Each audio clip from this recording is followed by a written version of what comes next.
Uma igreja é mais que um lugar. É uma família reunida em torno de uma mesa, partilhando pão e vida. É uma família unida em torno de um compromisso: amar, servir e caminhar juntos.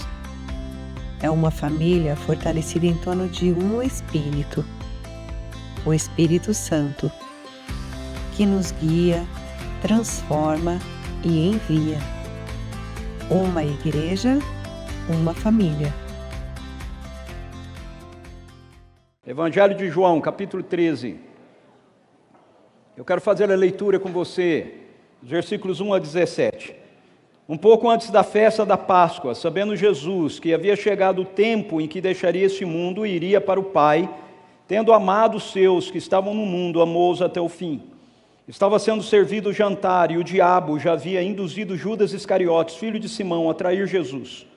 Jesus, sabendo que o Pai havia posto todas as coisas debaixo do seu poder, que viera de Deus e voltava para Deus, levantou-se da mesa, tirou a capa e colocou uma toalha em volta da cintura. Depois disso, derramou água em uma bacia e começou a lavar os pés dos seus discípulos, enxugando-os com a toalha que estava na cintura. Então chegou até Simão Pedro, que lhe disse: Senhor, vais lavar os meus pés? Jesus respondeu: Você não compreende agora o que estou fazendo, mais tarde, porém, entenderá. Pedro disse: Nunca lavará os meus pés. Jesus respondeu: Se eu não os lavar, você não tem parte comigo.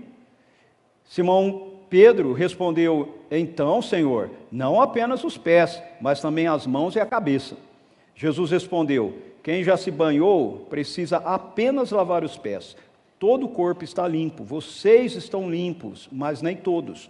Jesus sabia quem iria traí-lo, por isso disse que nem todos estavam limpos. Quando terminou de lavar os pés, os seus pés, Jesus vestiu a capa e voltou ao seu lugar.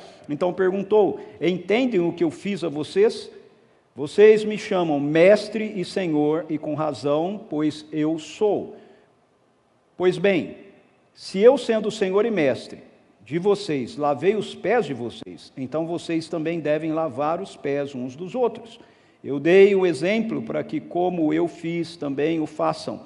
Em verdade, eu lhes digo que nenhum escravo é maior do que o seu senhor, e nenhum enviado é maior do que aquele que o enviou. Agora que vocês sabem essas coisas, bem-aventurados serão se as praticarem. Pai, em nome de Jesus, eu quero te agradecer pela oportunidade de estarmos juntos aqui essa manhã. Eu quero te agradecer por aquilo que o Senhor tem construído em nossas vidas, entre nós e através de nós, ao longo, Senhor, desses 17 anos que nós temos seguido como uma comunidade local de discípulos do Senhor. Muito obrigado pelas pessoas que estão conosco, muito obrigado pelas pessoas que passaram, muito obrigado pelas pessoas que estão chegando. Senhor, eu te peço, Espírito Santo, que agora, ao abrirmos a Tua Palavra, o Senhor que está aqui, que tem ministrado de forma tão significativa ao nosso coração, aprofunde isso através da Tua Palavra, para a honra e glória do Teu nome, em nome de Jesus. Amém. Amém. Eu quero começar dizendo para você o que a igreja não é. Nós usamos muito essa expressão igreja. Igreja é uma palavra que faz parte da nossa cultura. Agora, o que a igreja não é? A igreja não é uma mera organização humana. Os sociólogos entendem a igreja como parte de uma organização social. E conquanto a gente tenha uma organização sociológica, uma organização social, a igreja não é uma organização social, meramente. A igreja também não é um lugar para que as pessoas busquem espiritualidade. Isso é muito comum hoje em dia. As pessoas buscam os ambientes de forma segmentados. Então, a pessoa olha o ambiente da academia como aquele lugar onde ela vai para que ela possa alcançar algo para o seu físico. Ela olha para um ambiente de saúde, de psicologia, por exemplo, um psicólogo, uma psicanalista, para buscar alguma coisa relacionada às suas emoções, à sua alma, e às vezes as pessoas olham para a igreja como mais um espaço de busca para equilibrar a realidade da sua espiritualidade. assim como qualquer outra religião. Mas a igreja não é isso. A igreja também não é um grupo de pessoas para serem entretidas. Essa é uma realidade que, infelizmente, a gente tem visto presente em muitos contextos da igreja, onde a liderança tem que sempre estar preocupada em fazer atividades novas, em criar programações novas, para que assim as pessoas se sintam motivadas a virem, porque senão elas vão falar, eu vou de novo lá, é sempre a mesma coisa. Então a gente tem hoje muitas igrejas que funcionam dentro desse processo, né, do entretenimento, do evento, daquilo que você vai oferecer. Você sempre tem alguma coisa nova acontecendo, você sempre tem algum pregador novo sendo convidado, você sempre tem uma conferência nova sendo realizada, porque assim faz com que as pessoas estejam vindo, mas aquilo não passa de entretenimento, não passa de uma programação para aquele momento, e depois que a pessoa sai daí, ela vai viver as outras realidades da sua vida. A igreja também não é uma ONG de assistencialismo, embora nós tenhamos como responsabilidade estendermos as mãos, socorrermos o necessitado, o pobre, a viúva e etc., nós fazemos isso, na verdade, por outros motivos, e não por aquilo que move organizações sem fins lucrativos a fazerem coisas em relação ao bem ou à necessidade daqueles que o cercam. E igreja também não é um grupo de pessoas respeitosas que procuram viver um padrão moral elevado, adequado, superior, ok? A igreja não é isso. Bom, se a igreja não é nenhuma dessas coisas, o que a igreja é? Conforme a revelação bíblica, uma igreja é uma família. E não é qualquer família.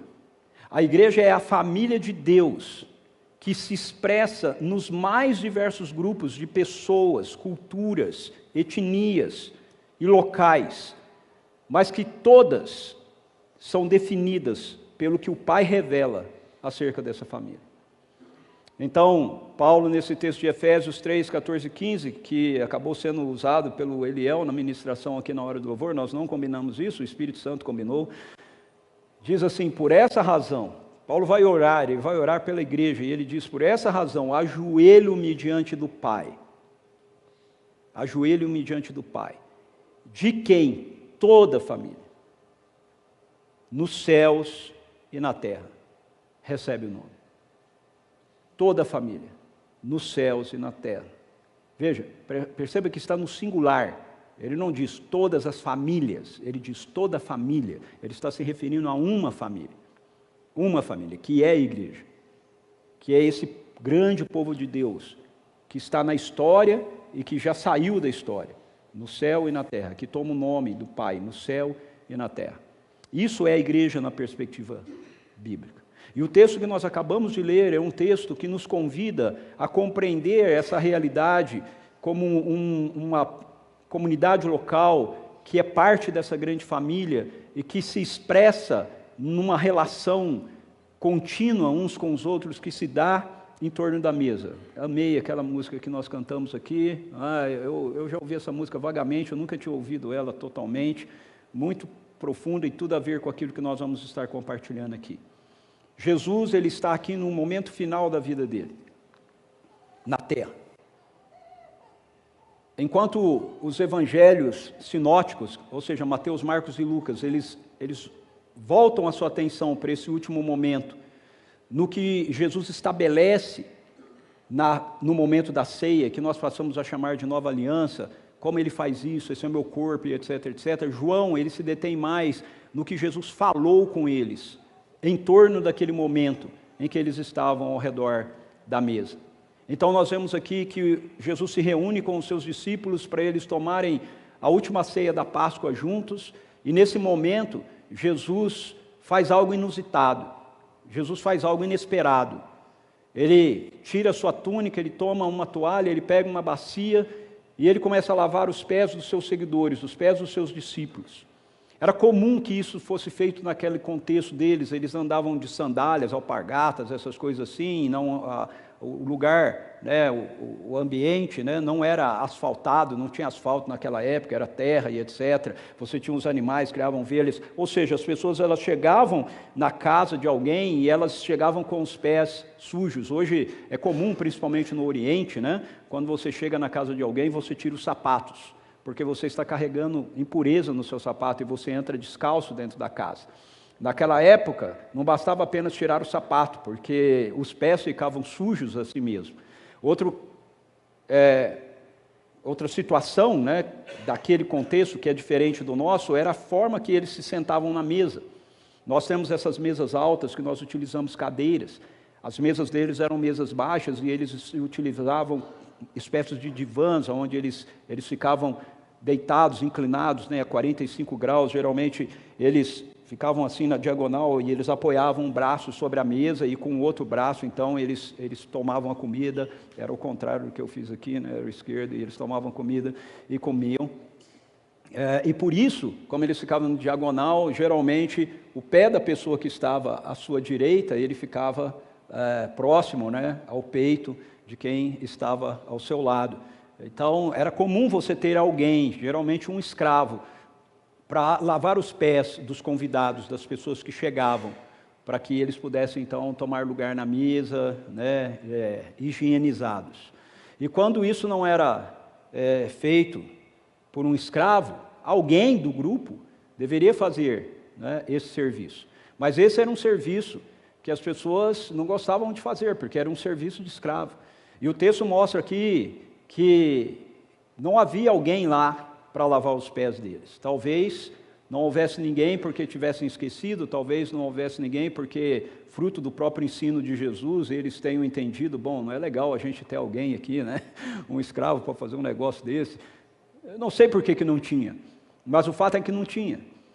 E que ninguém ali se dispôs a fazer o serviço. Então Jesus, que é o Senhor, Jesus que é o Mestre, ele toma a bacia, ele toma a toalha e ele começa a lavar os pés de todos eles, que eu imagino que cada um devia estar já ali meio acomodado no seu lugar, né, dando uma de boi sonso, certo? Fingindo assim, né, não é comigo. Sabe quando você olha e todo mundo precisa de alguma coisa ser feita e todo mundo começa a disfarçar porque ninguém quer fazer aquilo que precisa ser feito, mas todo mundo sabe que tem que ser feito. E aí, quando Jesus chega em Pedro, ele se sente constrangido diante daquela cena. Por isso que Pedro diz para ele, o Senhor vai lavar meus pés? De forma nenhuma. O que Pedro está dizendo para ele é, eu deveria estar fazendo isso. Eu deveria estar fazendo isso. E eu não fiz. E agora eu não vou passar por essa humilhação. O Senhor não vai lavar os meus pés. E Jesus diz, bom, se eu não lavo os seus pés, então você não tem parte comigo. E Pedro é aquele jeito dele, né? E ele, bom, se isso aí tem a ver com a gente ser próximo, a gente ser amigo, a gente está ligado, então dá logo um banho, né? E Jesus diz, quem já tomou banho não precisa. Então Pedro dá 2 foras, né? É Pedro. Ok? Esse é o contexto que estamos ali. E Jesus está em torno daquela mesa, diz o texto, com aqueles que lhe são mais próximos, os seus discípulos mais próximos.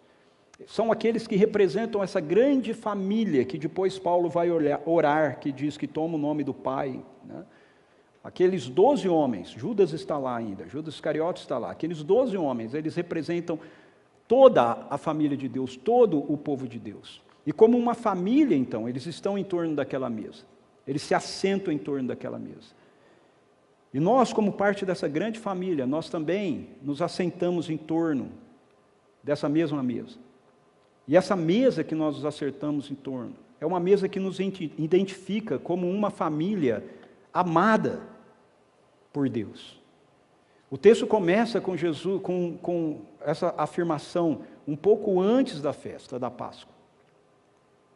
Sabendo Jesus que havia chegado o tempo em que deixaria o mundo, e iria para o Pai, tendo amado os seus que estavam no mundo, amou-os até o fim. Preste atenção, o texto diz, tendo amado os seus que estavam no mundo. É interessante porque esse texto é o texto que está no Evangelho de João, e é no Evangelho de João que você vai encontrar um dos textos que é mais memorizados, né, e conhecidos, que é João 3,16, porque Deus amou o mundo de tal maneira que deu o seu Filho unigênito, para que todo aquele que nele crê não pereça, mas tenha vida eterna. O mesmo João que diz, Deus amou o mundo inteiro, que deu o seu Filho, diz agora que Jesus amou os seus que estavam no mundo. O que isso significa? Isso significa que quando nós falamos de amor, nós estamos falando de níveis diferenciados. Isso se aplica também à própria pessoa de Deus. Deixa-me te dar um exemplo. Nós amamos os nossos filhos, quem tem filhos aqui? Nós amamos os nossos filhos. Filhos, vocês amam seus pais. Nós amamos nossos pais. Mas quem é casado? Você ama o seu esposo, você ama a sua esposa, espero. São níveis de amor diferentes, percebe? O amor que você tem pelos seus filhos, o amor que temos pelos pais, é um amor diferente do amor que nós temos pelo nosso cônjuge, o amor pela nossa esposa, pelo nosso esposo. São níveis de amor diferentes. Isso é assim também na própria pessoa de Deus. Deus, Ele ama o mundo, mas Deus, em uma dimensão, em uma medida. Mas Deus ama os seus numa outra dimensão, numa outra medida. Deus é amor, e Ele expressa o seu amor, mas a medida dessa expressão do seu amor é diferente em relação ao que Ele olha e tem para o mundo e aquilo que Ele olha e tem para o seu povo, para a sua igreja. E mesmo dentro desse contexto do amor de Deus pela igreja, há um nível de amor que é diferenciado. Então Deus tem um nível de amor que é para toda a humanidade, e Ele tem um outro nível de amor que é para toda a sua família. E Jesus está deixando claro isso aqui. Jesus, Ele manifesta um amor especial de Deus aqui, pelos seus, tendo amado os seus, diz, amou-os até o fim. E há um nível, então, desse amor que é expresso para nós, dentro da família de Deus, como eu disse, que também é diferenciado. Veja, Jesus ama a sua família, Jesus ama os seus, ou, se você quiser colocar Deus, também serve, ok? Jesus representa, né? Ele é a expressão exata de quem o Pai é, também em níveis diferentes. Em dois níveis, na verdade.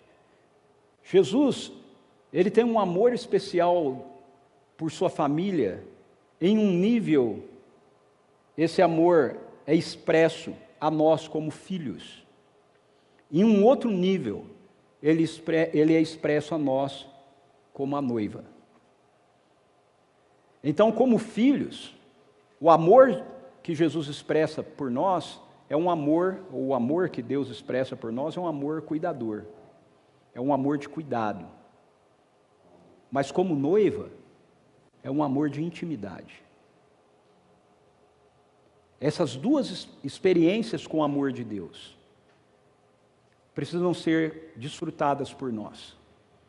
Você não pode ficar apenas no nível do amor de Deus por você como filho.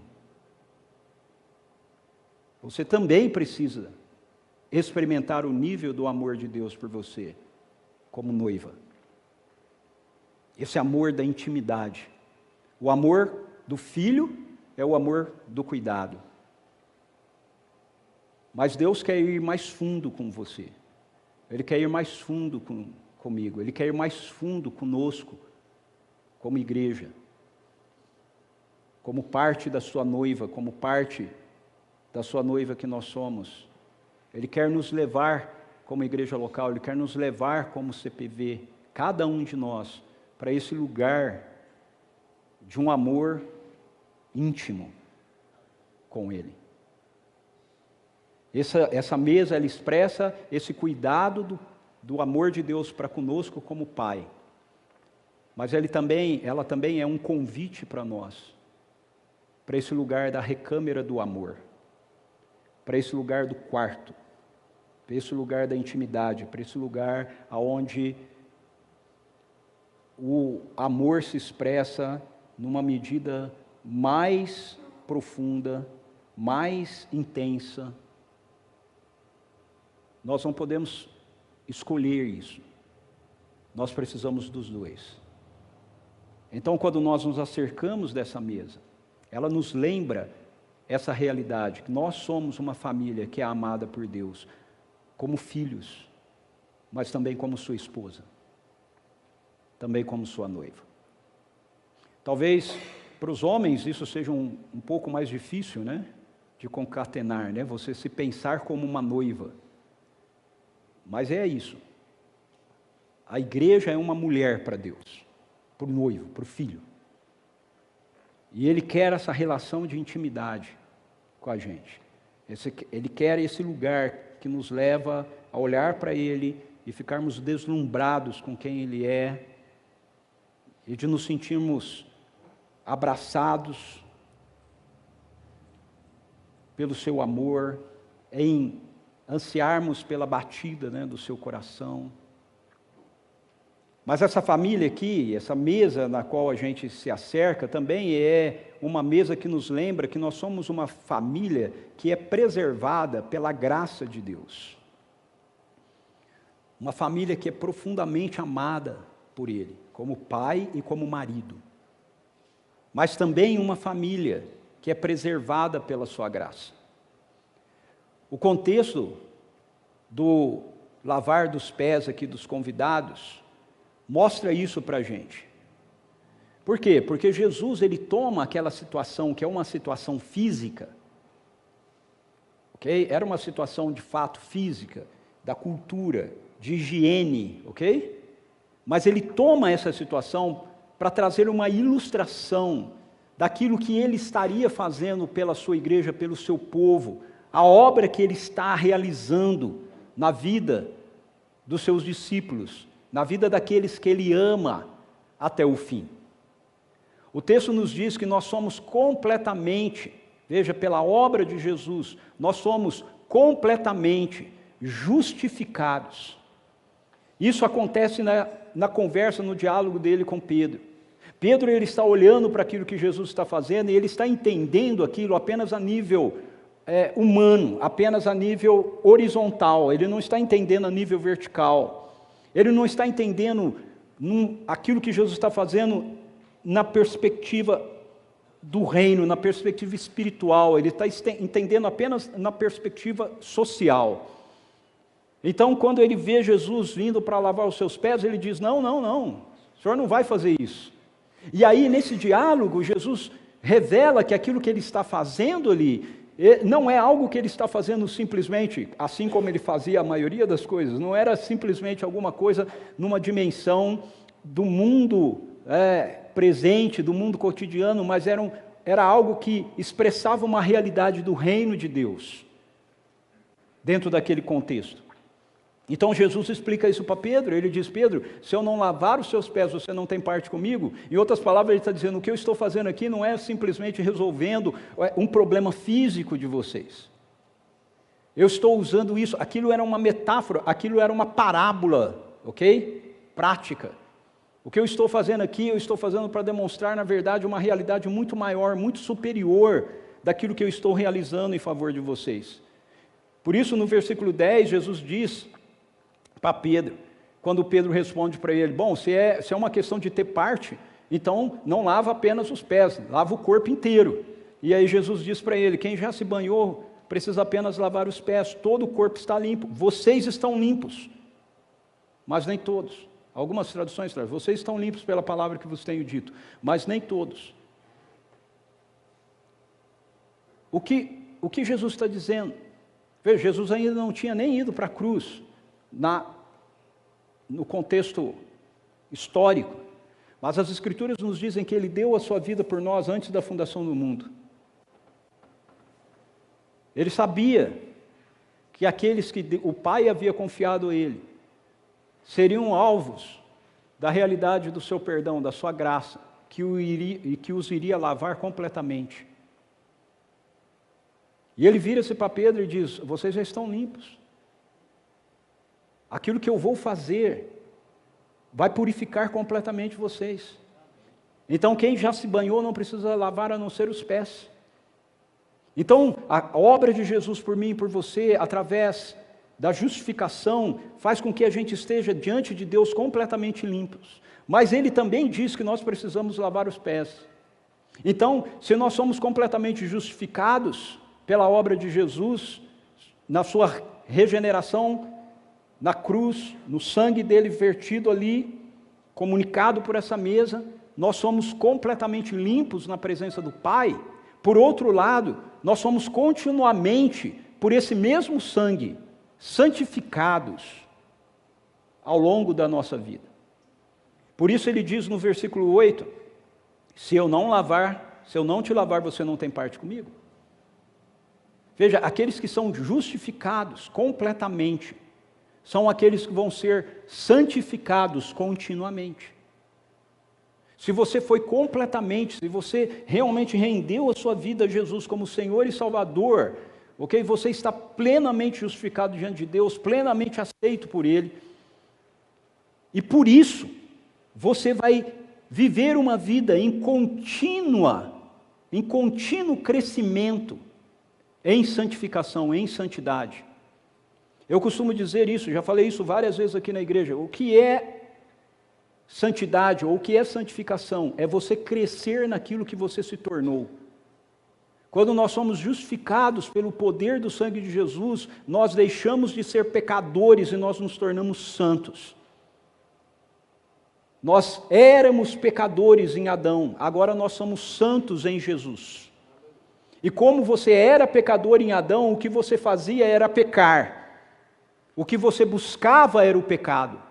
Mas agora que você é santo em Jesus, o que você busca é a santidade, é a santificação. Você vai crescer nisso. Então, santificação é você crescer naquilo que você se tornou. Você não pode ir sendo transformado aos poucos em santo, entende? Você é santo. Você foi tornado santo. Todas as vezes que Paulo escreve as suas cartas, ele escreve aos santos de tal lugar. Então essa é a nossa nova realidade, essa é a nossa nova identidade. Agora você precisa entender que o mesmo sangue que te justificou plenamente, é o sangue que continuamente vai fazer você crescer naquilo que você se tornou. Sem a graça, sem essa mesa, sem aquilo que Jesus fez, sem você estar sentado em torno dela, você não vai crescer naquilo que você se tornou.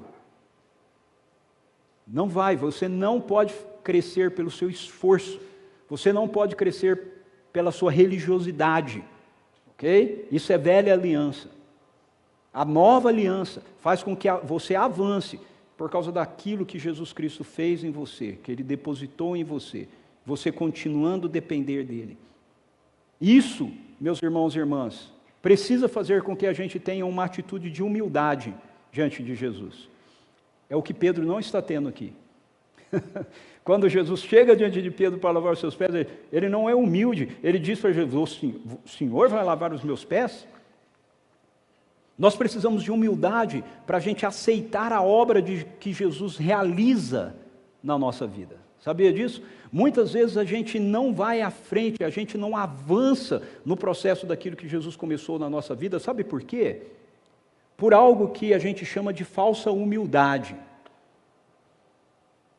Não, eu não posso dizer que eu sou santo, eu não posso dizer que eu caminho em santidade, eu não posso, porque eu sou pecador, eu continuo sendo pecador. Mas veja, você precisa aceitar aquilo que Jesus realizou por você.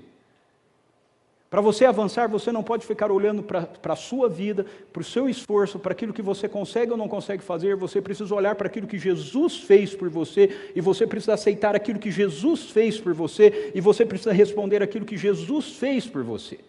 Então há uma espécie de humildade que muitas vezes a gente quer, uma espécie de postura, né, que muitas vezes a gente quer assumir, entendendo que aquilo nos torna humilde diante das pessoas. Eu não posso dizer, né, que eu sou uma pessoa santa. Isso é muita arrogância da minha parte, né?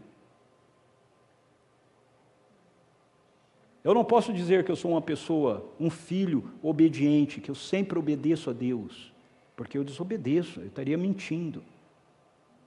Veja, mas o ponto não é esse. O ponto é a gente entender que aquilo que a gente está realizando, aquilo que a gente está fazendo por causa daquilo que Jesus fez. Sabe o que é humildade? Humildade é concordarmos com o que Jesus diz a nosso respeito. Isso é humildade. Se Deus está dizendo sobre você que você é santo e você diz assim, não, eu não sou, eu continuo sendo um pecador, você está sendo arrogante e não humilde. Porque você está contradizendo o que Deus diz sobre você. Ah, mas, Ricardo, mas e o meu pecado? Eu peco ainda. Então, você peca ainda, mas se você entender que você é santo, o seu pecado é algo estranho, é algo alheio àquilo que você é. Então você não vai acolher isso. Isso vai ser um incômodo para você. Isso é a cilada do inimigo contra você. Isso, Hebreus 3,13, é o engano no pecado operando na sua vida. Então você olha para as situações e você precisa concordar com aquilo que as Escrituras dizem, não porque você está vendo que isso é assim na sua vida, mas porque as Escrituras dizem. E à medida que você concorda com aquilo que as Escrituras dizem sobre você, as coisas começam a mudar na sua vida. Mas enquanto você achar que você precisa mudar as coisas na sua vida, para que então você possa dizer que aquilo que a Escritura diz é o que você é, as coisas não vão mudar na sua vida. Você consegue perceber a diferença disso? A Bíblia me diz, como filhos da obediência, 1 Pedro capítulo 1, versículo 13, como filhos da obediência. Então você precisa começar a olhar para você e dizer, eu sou um filho da obediência. Ah, mas eu desobedeci a Deus. Então, você diz, eu desobedeci, pai, isso não tem a ver comigo, porque eu não sou mais um filho da desobediência, eu sou um filho da obediência. Então, Senhor, me perdoe porque eu te desobedeci. Não era isso que eu deveria fazer, eu deveria agir assim. A Bíblia diz, aos santos que estão em tal lugar, aos santificados em Cristo Jesus. Você precisa começar a olhar. A Bíblia diz, Deus não nos deu um espírito de covardia, mas de poder, amor e moderação. Ah, eu não faço isso porque eu tenho muito medo. Veja, a Bíblia diz que Deus te deu um espírito de poder, amor e moderação, não te deu um espírito de covardia. Você precisa começar a concordar com aquilo que as Escrituras dizem a seu respeito. Ok? Não porque você consegue fazer para poder dizer. Aí você diz, ah, mas aí eu estou sendo hipócrita. Não, você não está sendo hipócrita. Você está sendo humilde. Você está concordando com aquilo que Deus diz a seu respeito. Você está concordando com a realidade dele para você. E essa realidade é que vai mudar o cenário, vai mudar a sua realidade, vai mudar a sua história. Isso precisa ser aplicado para nós também como uma comunidade geral de discípulos, como uma família que se senta ao redor da mesa. A mesa em que nos assentamos mostra que nós somos recebidos pelo Rei, que é nosso Pai, mediante a sua graça, não porque a gente tenha méritos. Consegue entender? É por causa da sua graça. Quando isso não muda na nossa cabeça, o que acontece é que quando, diante das nossas limitações, quando a gente falha, quando a gente erra, quando a gente se dá conta de que nós ainda enfrentamos uma batalha, ok, com a realidade do pecado que ataca a nossa vida, e nós pecamos, nós nos distanciamos da mesa. É isso que acontece, nós distanciamos da mesa, nós achamos, bom, eu errei, eu pequei, eu falhei, agora eu preciso corrigir todas as coisas para eu poder chegar diante de Deus. Mas como nós cantamos nessa música maravilhosa, essa mesa não é para quem acha que é são. Essa mesa não é para aqueles que nunca falham. Essa mesa não é para aqueles que não erram. Essa mesa não é para o fariseu legalista. Ainda que o seu legalismo seja contra você mesmo, não contra os outros. Essa mesa é para os quebrados, cansados, sobrecarregados, os falidos, os angustiados, aqueles que em um momento se sentem as pessoas mais santas do mundo e no outro momento se sentem os vermes. É para eles. Mas eu tenho um exemplo muito bacana disso, não eu, as Escrituras. Tem uma história no Antigo Testamento, 2 Samuel capítulo 9, versículos 1 a 11, que demonstra isso para a gente de uma forma muito interessante. Davi, ele tinha feito uma aliança com Jonatas. Ele havia combinado com Jonatas. Jonatas era o seu melhor amigo, filho de Saul, filho mais velho de Saul, se tornou o melhor amigo de Davi. E ele havia combinado com Jonatas uma aliança Eles tinham dito assim: olha, se um de nós morrer antes, o outro vai cuidar da família daquele que morreu. E eles combinam isso. E Jonatas morre.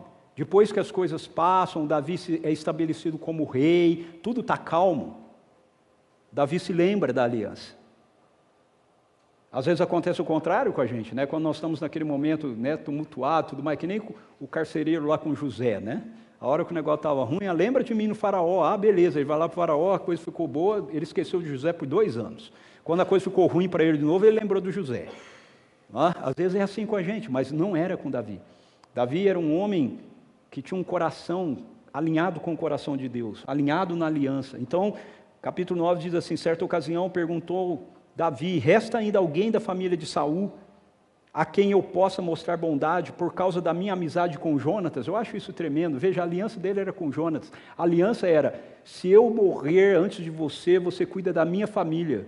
Mas ele amplia isso. Ele diz: tem alguém da casa de Saul, que era o maior inimigo que Davi teve, para que eu possa abençoar por causa da minha aliança com Jonatas. Eu acho isso tremendo, porque as escrituras, um cordeiro para cada casa. Davi entendia muito da aliança. Então chamaram Ziba, um dos servos da casa de Saul, para que se apresentasse a Davi. O rei lhe perguntou: você é Ziba? Sou seu servo. O rei perguntou-lhe: resta ainda alguém da família de Saul a quem eu possa mostrar a bondade de Deus? Ainda há um filho de Jonatas, aleijado dos pés, respondeu. Onde ele está? Perguntou o rei. Ziba respondeu: na casa de Maquir, filho de Amiel, em Lodebar. Então o rei Davi mandou trazê-lo de Lodebar. Quando Mefibosete, filho de Jonatas, o neto de Saul, compareceu diante de Davi, prostrou-se com o rosto em terra. Mefibosete? Perguntou Davi. Ele respondeu: eis aqui o seu servo. Não tenha medo, disse Davi, pois é certo que eu tratarei você com bondade por causa de Jonatas, seu pai. Eu vou devolver todas as terras que pertenciam ao seu avô Saul, e você comerá sempre à minha mesa. Quero que você preste atenção nisso. Eu vou devolver todas as terras que pertencem ao seu avô Saul. Já seria muita coisa. É a bênção. Mas ele diz assim: você vai comer à minha mesa. Não só a bênção, a presença. Mefibosete prostrou-se e disse: quem é teu servo para que te preocupes com um cão morto como eu? Então o rei convocou Ziba, servo de Saul, e disse-lhe: devolvi ao neto de Saul, o seu senhor, tudo que pertencia à família de Saul. Você e seus filhos, seus servos, cultivarão a terra para ele. Você trará a colheita para que haja provisões na casa do neto do seu senhor. Mefibosete, porém, comerá sempre à minha mesa. Ziba tinha 15 filhos e 20 servos. Então Ziba disse ao rei: o teu servo fará tudo o que o meu senhor ordenou. Assim Mefibosete passou a comer à mesa de Davi, como se fosse um dos filhos do rei. Mefibosete tinha um filho ainda jovem chamado Mica. Todos os que moravam na casa de Ziba tornaram-se servos de Mefibosete. Então Mefibosete, que era aleijado dos pés, foi morar em Jerusalém, pois passou a comer sempre à mesa do rei. Você entende o que está acontecendo aqui? Mefibosete era inimigo de Davi. Paulo diz: Deus nos amou e Ele nos alcançou e Ele nos redimiu quando nós ainda éramos seus inimigos. E Ele não apenas fez isso por Mefibosete, não apenas devolveu as coisas para Mefibosete, mas trouxe Mefibosete para sentar à sua mesa como se ele fosse um dos seus filhos. Foi exatamente isso que Deus fez comigo e com você. Quando nós entendemos que nós estamos ao redor de uma mesa assim, de uma mesa que nos convida pela graça, uma mesa que é para gente que é aleijado dos pés. Olhe para essas muletas da foto, você as carregava. Eu não sei, talvez ainda há alguém aqui essa manhã que carregue, alguém que está nos ouvindo em casa que carregue. Você diz: não, eu não sou aleijado. De novo eu vou falar, lembre-se daquilo que Jesus está fazendo em João 13. Ele não está apenas lavando os pés físicos dos discípulos, Ele está mostrando uma realidade maior, uma realidade espiritual. Todos nós somos aleijados dos pés. O texto diz que Mefibosete ficou aleijado porque ele sofreu uma queda. Em Gênesis capítulo 3, toda a humanidade caiu, todos nós ficamos aleijados dos pés. E essa mesa é para aleijões.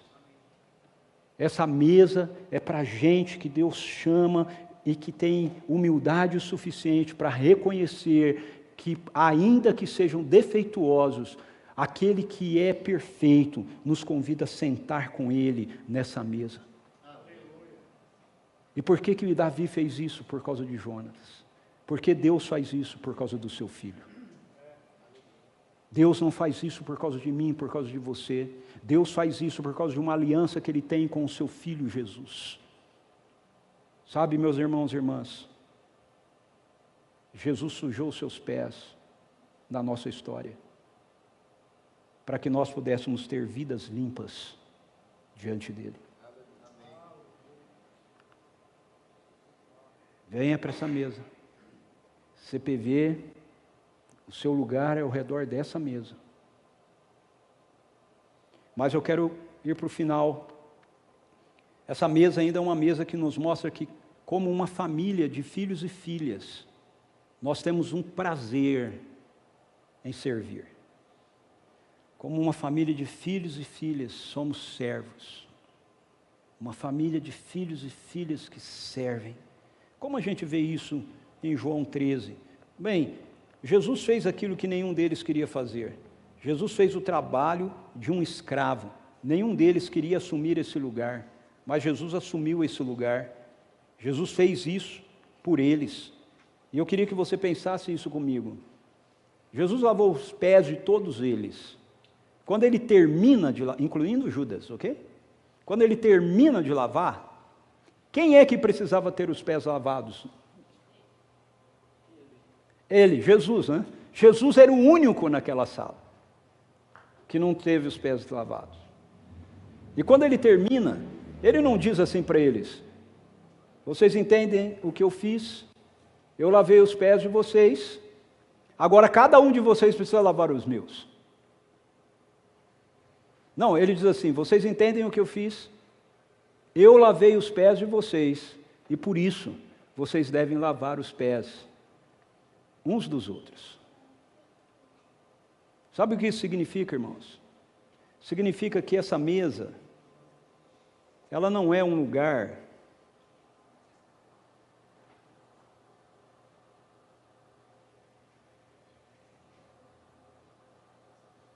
para que você se assente como um cliente.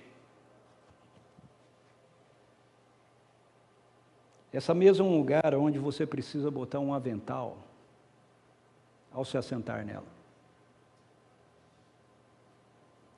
Essa mesa é um lugar onde filhos e filhas se assentam, pessoas se assentam entendendo que se tornaram filhos e filhas de Deus, mas que refletem o caráter do seu irmão mais velho. Vocês entenderam o que eu fiz? Vocês me chamam Mestre e Senhor, e dizem bem, porque eu sou. Se eu, sendo Mestre e Senhor, lavei os pés de vocês, agora vocês precisam lavar os pés uns dos outros. Vocês precisam fazer aquilo que vocês me veem fazendo. Ao nos assentarmos em torno dessa mesa, nós temos um padrão a seguir. Jesus diz: vocês viram como eu faço, então agora façam como eu faço. Os discípulos não quiseram lavar os pés uns dos outros, mas Jesus lavou os pés uns dos outros. Sabe, nós podemos nos assentar nessa mesa, como Mefibosete se assentou na mesa de Davi. Mas nós podemos nos assentar a essa mesa ainda carregando um orgulho no nosso coração, entendendo que nós fazemos isso em favor de Jesus, mas nós não fazemos isso em favor uns dos outros. Com a falsa ideia de que nós podemos nos doar e nos dar a Jesus sem nos dar uns aos outros. Com a falsa compreensão de que nós podemos celebrar na casa do Pai sem nos importarmos com os Mefibosetes que estão ainda lá fora e que ainda precisam ser encontrados. Há alguém da casa de Saul que eu possa abençoar. Alguém ainda que está fora da casa do Pai, que deveria estar sentado aqui ao lado da gente nessa mesa, a quem a gente precisa alcançar, a quem a gente precisa botar o avental e servir com o nosso testemunho, com as nossas palavras, com a nossa entrega, com a nossa oferta. CPV, nós somos uma comunidade de servos, não de clientes. Servo não diz, eu não vou fazer isso porque disso eu não gosto. Eu não vou participar desse encontro porque eu não gosto disso. Eu não vou vir participar de oração porque eu não gosto de orar. Eu não vou participar de uma ação evangelística porque eu me sinto desconfortável. Servo não diz isso. Servo não faz escolha. Servo faz aquilo que Jesus diz para fazer, faz aquilo que o rei diz para fazer. Você não vai dizer dentro do seu ambiente de trabalho, não, eu não vou falar de Jesus, eu não vou compartilhar com os outros, porque eu tenho medo. Sabe por quê? Porque o teu Pai, o teu Rei, o teu Senhor mandou você falar. Então você vai falar. Essa é a nossa postura, porque se essa não for a nossa postura, eu quero dizer para você que você está se assentando ao redor dessa mesa com a arrogância de um cliente, e não com o coração de um filho e de uma filha. Sabe qual era a diferença de Jesus com os demais? Era essa.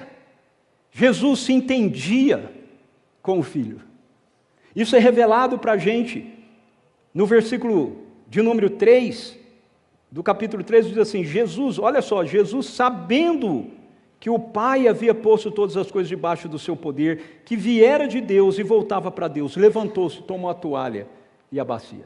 Por que Jesus levanta, toma a toalha e a bacia? Por que Jesus põe um avental? Porque ele sabia quem ele era. Ele sabia que ele era o filho que havia recebido do Pai toda a autoridade. Ele tinha senso de procedência, ele sabia de onde ele tinha vindo, ele sabia que ele tinha vindo do Pai.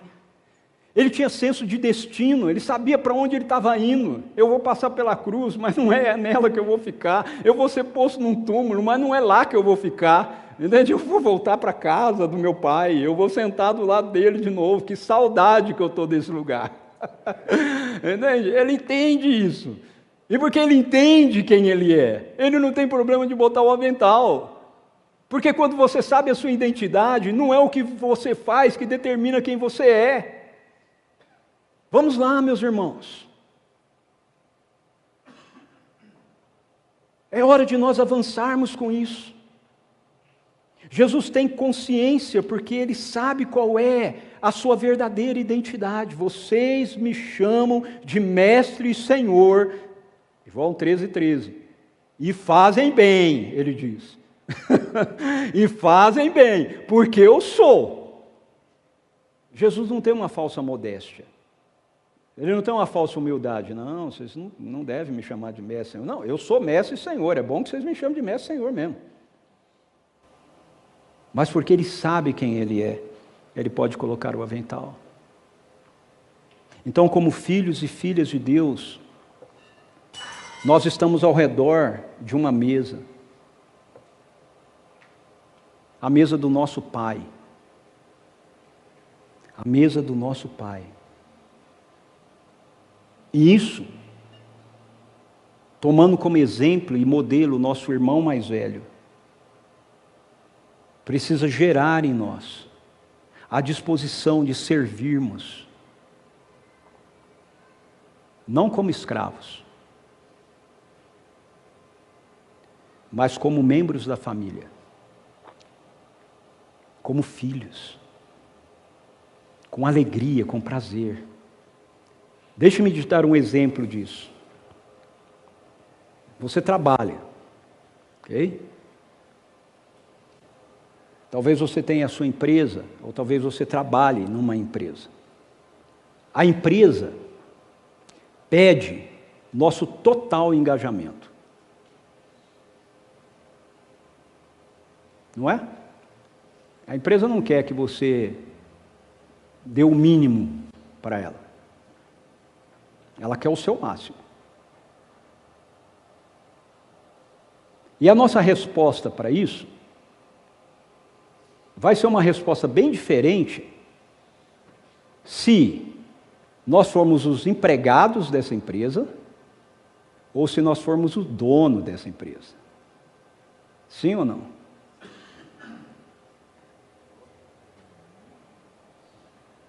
Como donos, a gente sempre quer dar mais. É o nosso negócio. E não está errado. É isso mesmo. É o nosso negócio. A gente quer dar o máximo. Quando nós trabalhamos como empregados, a gente trabalha, a gente até pode dar, mas o patrão está sempre achando que a gente podia dar mais do que aquilo que a gente está dando. E a gente sempre está achando que a gente já deu o suficiente. Quem está certo, quem está errado? Ambos estão certos. Ambos estão certos. Se você está trabalhando, dando o seu melhor. Ok? Uma hora você vai parar e vai falar, bom, chega, né? Porque também isso aqui não é minha vida. Quem está indo para frente...